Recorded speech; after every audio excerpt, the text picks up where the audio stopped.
ఒప్పుకున్న పెళ్ళికి వాయించక తప్పుతుందా అన్నట్టయింది మా వారి పరిస్థితి. మ్యాటర్ ఏంటంటే నేను ఇషాన్ నాకు శాండ్‌విచ్ కావాలని తెగ గోల పెట్టాడు.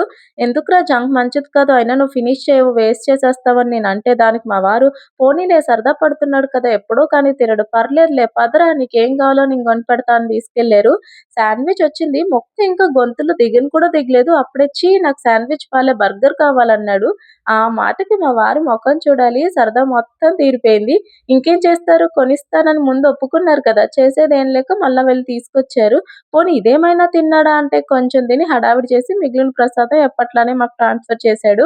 ఎప్పుడూ ఇంతే వీడు బయటకొచ్చినప్పుడు అసలు ఏం తినడు వేస్ట్ చేసేస్తాడని నేను అనుకుంటుండగానే ఇషాన్ సైలెంట్‌గా లేచి మేమెవ్వరం చెప్పకుండా మిగిలిన వేస్ట్ తీసుకొని వెళ్లి డస్ట్‌బిన్‌లో వేశాడు. అప్పుడనిపించింది పిల్లలు బయటకు వచ్చినప్పుడు ఎంత తింటున్నారు, ఎలా తింటున్నారు అన్నది కాదు, ఏం నేర్చుకుంటున్నారు అన్నది ఇంపార్టెంట్ అని.